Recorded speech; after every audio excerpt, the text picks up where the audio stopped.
Buonasera cari telespettatori e telespettatrici, grazie come sempre per aver scelto l'informazione di Telefriuli. Migliora la situazione incendi in regione, in particolare a Taipana, Resia e Frisanco, dove è piovuto in maniera consistente. Questa mattina è stata riaperta la viabilità per Resia, liberando l'area interessata dalla condizione di isolamento causata dagli incendi dei giorni scorsi. Situazione incendi in Friuli Venezia Giulia in netto miglioramento, a renderlo noto il vicepresidente della regione con delega alla protezione civile Riccardo Riccardi, dopo aver fatto il punto stamani con i vertici della struttura di emergenza. A Taipana, Resia e Frisanco è piovuto in maniera consistente nel corso della notte. Sul Carso le precipitazioni sono state meno diffuse, comunque qualche millimetro di pioggia è caduto ed ha migliorato la situazione. Riccardi poi ha raggiunto Resia per incontrare il sindaco Anna Micelli e verificare l'efficacia dei 7 km di strada alternativa realizzati in tempo record per liberare la comunità dall'isolamento provocato dall'incendio e dalla successiva caduta di massi sulla normale strada di collegamento.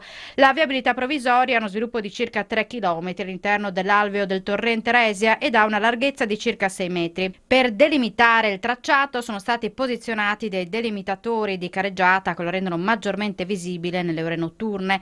L'opera si compone di 3 attraversamenti, di cui uno con tubi di calcestruzzo centrifugato e 2 con elementi prefabbricati rettangolari sempre in calcestruzzo. In corrispondenza degli attraversamenti sono stati posizionati dei New Jersey in calcestruzzo di protezione per la sicurezza stradale. Inoltre all'ingresso sono stati installati dei pannelli di direzione appositi che indicano gli ingressi. Il costo complessivo dei lavori ammonta a 130.000 euro. I circa 400 sfollati a causa dell'incendio sul Carso possono tornare nelle loro abitazioni. Sono state ripristinate le condizioni di sicurezza anche se resta il preallarme e i cittadini devono restare pronti a eventuali nuove evacuazioni. La situazione è in netto miglioramento, a dirlo il sindaco di Savogna di Sonzo Luca Pisc, e quindi i compaesani possono tornare a casa. Le aree interessate dal rogo restano tuttavia vietate ai non residenti. Vede la porta di casa della nonna socchiusa e si insospettisce, decide di entrare, incrocia i ladri che dicono di essere poliziotti e lo minacciano. Lui, Giovanni del Giudice, li mette in fuga ma tira un sospiro di sollievo. Fortunatamente la nonna non era in casa ma dalla parrucchiera. L'episodio si è verificato a Basigliano, indagano i carabinieri di Campoformido. Una brutta esperienza quella che è successa ieri mattina proprio qua a Basigliano nei pressi della sua abitazione. Ecco, 4 malviventi che cercano di entrare nella casa della nonna, tutto succede, quasi una scena da Far West. Ecco, com'è andata? Sommariamente è andata bene perché non ci sono stati, voglio dire, feriti, le persone sono tutte incolumi, quindi si può dire che nel male è andata bene. Mi trovavo in casa mia a studiare. Alle 10 del mattino sento suonare, squillare il campanello della nonna. Che abita vicino? Abita, sì, è una bifamiliare, metà casa della nonna, metà ci sono io. Vado sull'uscio di casa e traguardo e vedo una macchina ferma, una macchina a me sconosciuta. Sento dei rumori, quindi esco per andare a vedere cosa stesse succedendo. Trovo questa macchina con costui al volante. Come quest'uomo mi vede, inizia a urlare polizia, aria, aria, entro in casa, chiamo nonna, nonna, sento poi urlare anche i 3 malviventi all'interno dell'abitazione che intanto erano al primo piano, aria, aria, polizia, sicché mi rivedo arrivare giù dalle scale, quando mi vedono si bloccano e iniziano a urlare prendilo, prendilo, sicché scappo fuori di casa. A quel punto cerco di focalizzare la macchina, la targa, alcuni secondi, qualche decina di secondi, costoro salgono tutti in macchina e partono quasi all'impazzata. Ecco, una situazione praticamente che ha quasi dell'incredibile questa, anche perché poi sono stati avvisati i carabinieri, sono arrivati sul posto. E la nonna quando è tornata? La nonna è arrivata, si è trovata una pattuglia dei carabinieri, un po' di casino, e con la permanente per tornare. La Polizia Postale di Trieste e Pordenone e i Carabinieri di Azzano Decimo hanno individuato e denunciato l'autore del reato di revenge porn commesso ai danni di una giovane ventenne del luogo, coetaneo della vittima. La ragazza aveva denunciato che il suo attuale fidanzato aveva denunciato perché aveva ricevuto delle immagini riferite ad alcuni mesi fa, prima dell'inizio della loro relazione, dove era ritratta mentre consumava dei rapporti sessuali. Per l'invio delle immagini, peraltro scattate senza il consenso della giovane, era stato utilizzato un account Instagram Instagram, sconosciuto sia alla vittima sia al suo ragazzo, creato al solo scopo di commettere la condotta delittuosa. Campo di 2 ettari in fiamme a Basaldella, bruciate anche alcune rotoballe di fieno. I vigili del fuoco del comando di Udine sono stati impegnati per lo spegnimento di un incendio sterpaglia divampato lungo la strada provinciale 89 a Basaldella nel comune di Campoformido. Ancora in fase di accertamento le cause dell'incendio. Previsioni rispettate per questo primo sabato da bollino nero sulla rete di Autovie Venete. Vediamo com'è andata. Dopo 2 anni di restrizioni per la pandemia si sono rivisti sull'autostrada 4 i vacanzieri, soprattutto provenienti da Germania, Austria e Olanda, diretti verso le località di mare della Slovenia e della Croazia. Il Lisert ha totalizzato un più 4% rispetto allo stesso sabato dello scorso anno. Come da consuetudine si sono create le code poco prima del casello con un picco di 5 km. Quando c'erano le 2 corsie la coda del nodo di Palmanova in questo momento sarebbe arrivata già a San Donà. Mentre il traffico è molto più fluido, si formano delle code dove ci sono le 2 corsie e lungo il cantiere, ma si scorre abbastanza, poi dopo con le 3 corsie il traffico si sfoga e quindi si arriva più velocemente. A settembre la strada che conduce alla cima dell'Ussari sarà sistemata. Sono in corso i lavori da parte della Protezione Civile sugli 8 km di percorso con la posa di un conglomerato cementizio ecologico, un'opera che rientra nello sviluppo turistico del Tarvisiano ma che potrebbe essere molto utile per ottenere l'assegnazione della tappa del Giro d'Italia con epilogo proprio sull'Ussari.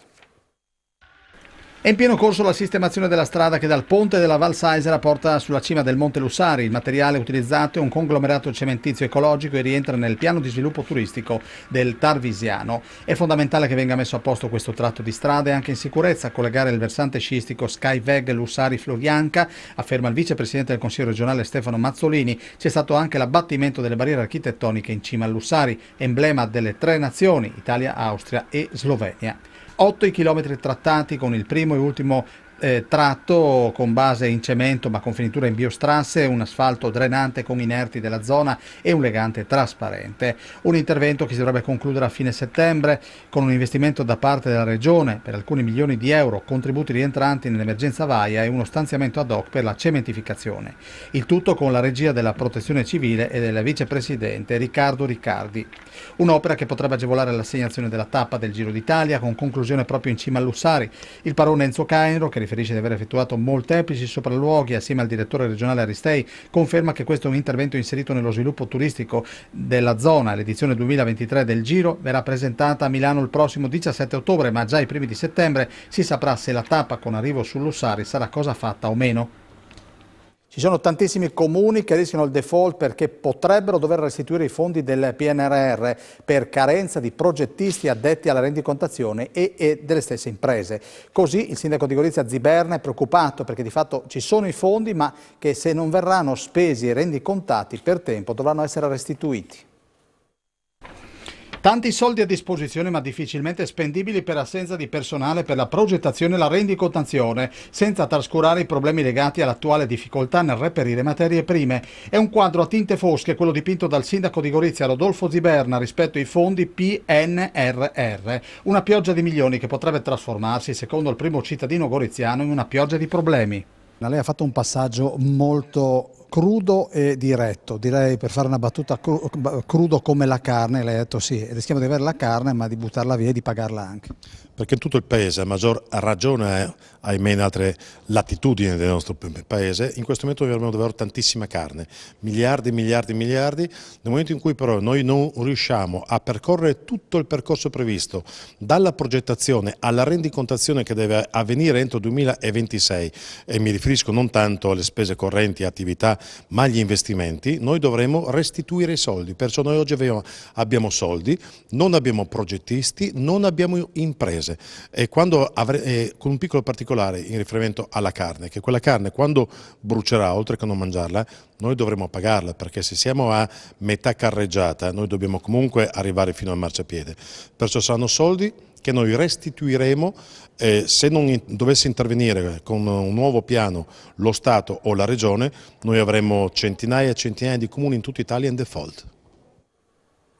E veniamo ai dati di oggi sulla pandemia. I nuovi casi sono 1364, sono stati rilevati con 7525 tra tamponi e molecolari e test antigenici. I ricoveri in terapia intensiva sono 7, mentre le persone ricoverate in altri reparti sono 291. Si registrano 5 decessi, 1 a Udine, 4 a Trieste.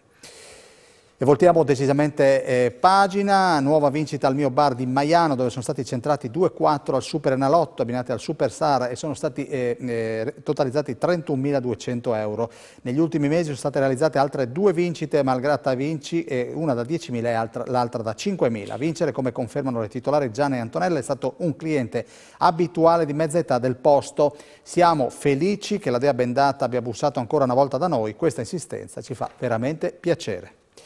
Almeno 50 Fogolars Furlans rappresentati e l'appuntamento al prossimo anno a Udine, quando si festeggeranno i 70 anni dalla nascita dell'ente Friuli nel mondo. Si è conclusa così a Spilimbergo la convention degli emigranti.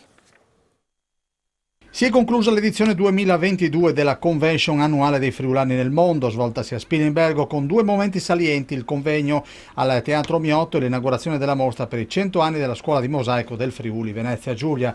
Una cinquantina i Fogolars rappresentati, grande la soddisfazione del presidente dell'ente Friuli nel mondo, Loris Basso. E con vivo orgoglio e soddisfazione che dopo 2 anni riusciamo a fare una Convention dei friulani nel mondo in presenza.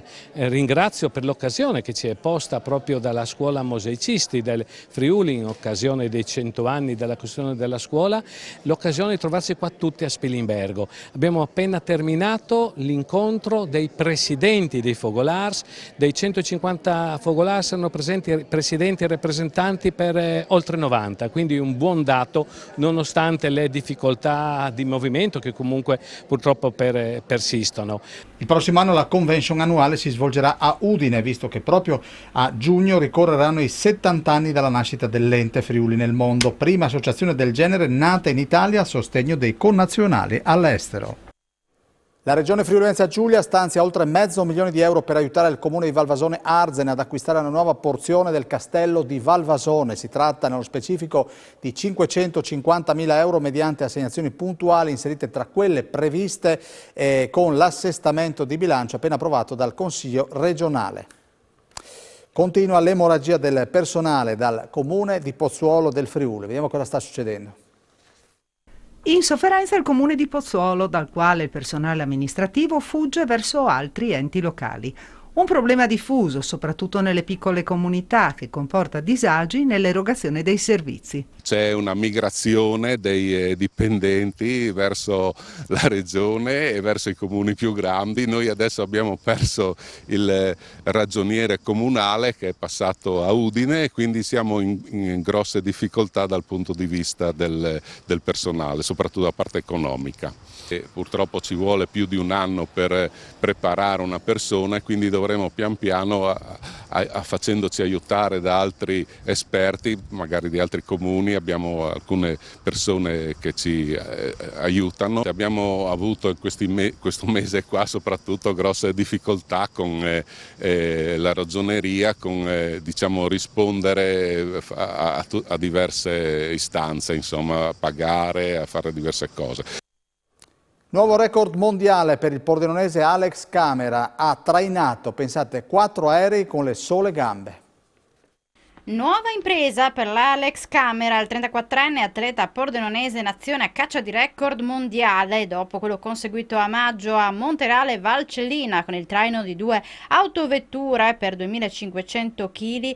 Questa volta Alex si è spostato nel Trevigiano, dove si è cimentato in una nuova scommessa, il traino di 4 velivoli compresi i piloti per complessivi 2.340 kg per 15 metri nel tempo di 2 minuti e 36 secondi con le sole gambe avvolte da un'apposita imbragatura. La prova è stata assistita dalla Federazione Italiana Cronometristi, da un perito addetto alla misurazione delle distanze al seguito di uno staff tecnico.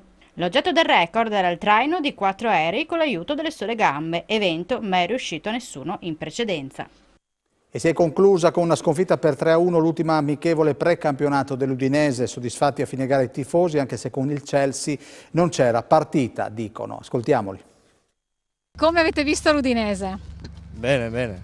Sì, nonostante la sconfitta si è vista anche la differenza, insomma, di qualità in campo, però È stata una bella Udinese lo stesso. L'Udinese è partita bene, devo dire l'ho vista molto migliorata col nuovo allenatore e sono contento e fiducioso per la nuova stagione. Ha giocata bene da entrambe le squadre, ovviamente un pochino più il Chelsea, però ben giocata, soprattutto la difesa dell'Udinese, mi sono piaciuti Bijol molto e anche Benkovic l'ho visto molto bene per quest'anno. Bene, dai, difesa sulle palle piazzate si è difesa bene. Almeno quello lì importa, no? Ma primo tempo abbastanza timidino, giustamente, ovvio, visto la categoria, però il secondo tempo molto incoraggiante, dai, abbiamo visto qualche bello spunto, qualche buona accelerazione, qualche bella occasione, dai. Ah, d'Austria! Super top Spiel, top game, Chelsea is the better team, but Barcelona is the best. È stata una bella partita, dai, prima volta che siamo venuti allo stadio, abbiamo visto il Chelsea, una grande squadra, campione d'Europa un po' di anni fa, quindi... Sì, la qualità si è vista, e l'Udinese di fronte al Chelsea? Beh dai, ha fatto la sua bella figura, poi ovviamente i campioni in carica si sono fatti valere alla fine. Ah, ecco, e invece? Non giocava. Giocava? No. Che partita è stata? Ma una bella partita, sì, è stata interessante. Io non conosco tanto, ho portato i ragazzi a giocare, però mi sono divertito un mondo. Bellissima, cosa vuoi che ti dica la partita? La partita bellissima, l'Udinese? Così, l'Udinese così, pochi schemi, un po' duretta, ma insomma speriamo per il campionato che vada meglio. Bene, con il risultato fra Udinese e Chelsea termina qui il nostro telegiornale regionale. Non mi resta che ringraziarvi per la vostra consueta e fedele attenzione. Grazie alla regia di Simone Caramaschi ad apedersi al banco audio. Non mi resta che augurarvi un buon sabato sera e una serena domenica. Arrivederci.